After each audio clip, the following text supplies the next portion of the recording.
One of the stories that is very, very interesting is that in Mecca, in the time of the Prophet ﷺ, now we're talking about like his mid to late teenage years, there are a lot of trade caravans that also make their way back through Mecca. So we just talked about him going to Syria, but there's a lot that kind of go the other way too. They bring their goods from wherever they're from and they try to sell in Mecca, right? Especially because they did have pilgrimages to the Kaaba, even though it wasn't exactly the purest form, right? They had some idols and stuff at the time, but they did still revere the Kaaba at the time. So people would make their way to Mecca and they would spend time there, they would set up camp there, and they would trade there. Now, one of the social ills that had made its way into that society at the time was that when these people came in from out of town and they set up their camps, there would be some people, especially people of power, and they would be watching these individuals and they would be studying them and they'd be making kind of notes, taking notes like, okay, do they have like a large tribe? Do they have any protection? Like, what does their system look like? Do they have a large family around them?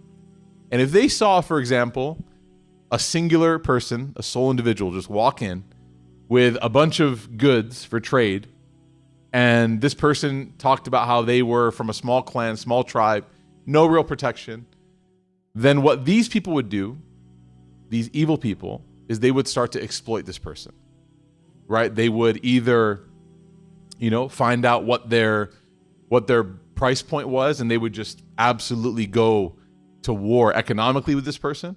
Maybe this person is like letting it slip. Maybe in a conversation, they're like, you know what? I really need the money. I have no money. And they're selling things for 100 coins, and the person says, I'm going to buy it for 5. The person says, please. And said, no, you need money, right? 5 is good.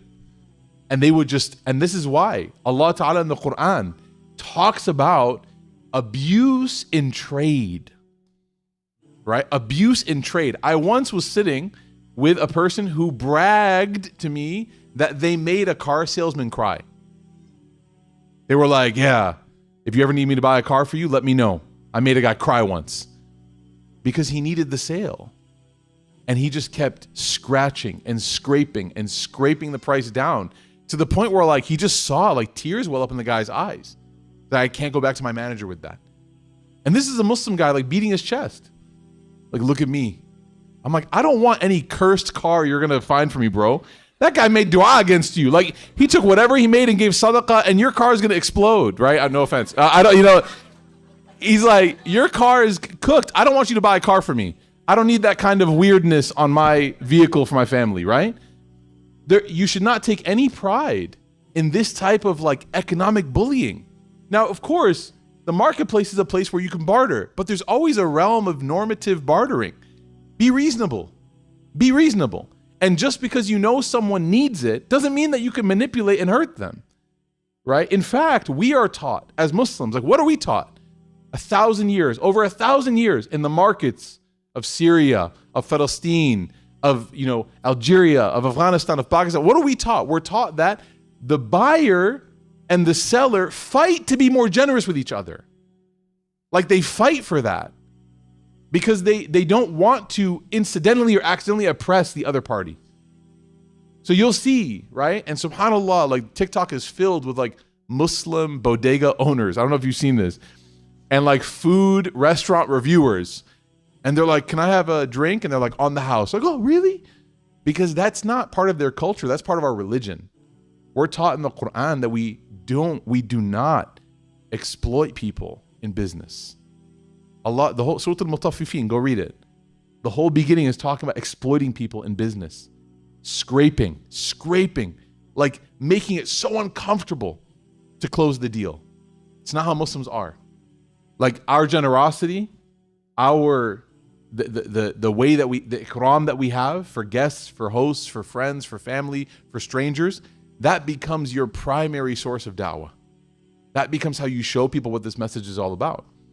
So the Prophet ﷺ, he didn't let the circumstances and societies change him, but he saw that there was this horrible cultural reality in Mecca at the time where they would exploit business people if they were weak, if they were unprotected, and if they had no one to watch their back. So there was a man from Yemen who had come in this scenario. He arrived, he brought his goods, but he was by himself.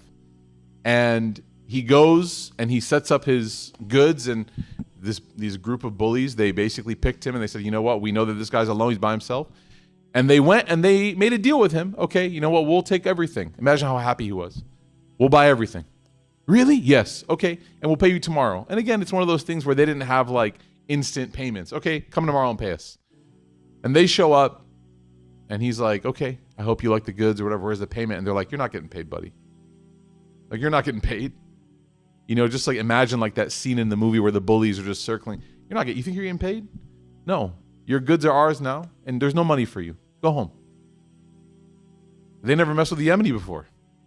Look how many coffee shops we got now, right? Like, this guy, subhanAllah, he gets up and he goes to the Mount of Safa, which we know now as being part of Sa'i, right? We run back and forth. Hajar, of course, alayhi salam. But you'll see in the life of the Prophet alayhi salam over and over again, this becomes like the town hall place. It was the highest point in Mecca. If you have something to say, very serious, you go there, people stop what they're doing, they look. He goes there and he makes this very emotional plea. He basically starts to say, look, you people are supposed to be the generous. Mecca was known for its hospitality. This is the weird part. Mecca was known for its hospitality, its care, its concern, right? And he says, you're supposed to be the one who honors the guests, takes care of us. This land is supposed to be a safe land, right? And look at how it was treated. And he starts to call out. He starts to actually say what he went through. So some of the leaders, not these like thugs, but some of the leaders, they say, you know what, this is horrible. And they, again, like weren't fully aware, but they were just made aware of how bad the situation was. So they gather, they make themselves into a committee, a shura, and they go and they gather in the house of one of the individuals. His name is Abdullah ibn Jada'an. And they come together, these leaders of all of these different families in Mecca, these tribes, and they put together an agreement, a verbal agreement. They put their hands together and they swear that nothing like this will be allowed in their city. And they make a pact, an oath, a treaty that this will be a city where no matter who you are or what your situation is, you are protected. And what that means is if one of these individuals bullies, picks on, exploits, then us now, the tribes, we're going to go to war with that guy. That's how we're going to enforce it. We're going to go to war with him. So if we find out that there's a family that's exploiting business people who are coming from out of town, guess what? You just got 8 tribes that are going to go to war with you tomorrow. So try. This agreement was called al-Fudul, the alliance or the oath of the righteous, the virtuous.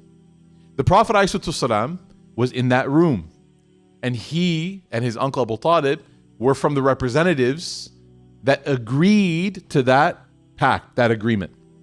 Now, this becomes very powerful later because this all happened before the Quran. This all happened before Revelation. So he's not doing this because Allah is telling him, yeah, go do that, reveals this. No. But later, much later, after he receives Quranic revelation, he's officially a messenger of Allah, he references that day and he says, I was there in the house of Abdullah ibn Jada'an and I took that oath. And he said, Wallahi, if we were to gather today in the same house and take the same oath as the messenger of Allah, I would take that oath again. Which means that what I did back then stands today. It's part of Islam. This wasn't just like a cool thing to do. This was the right thing to do.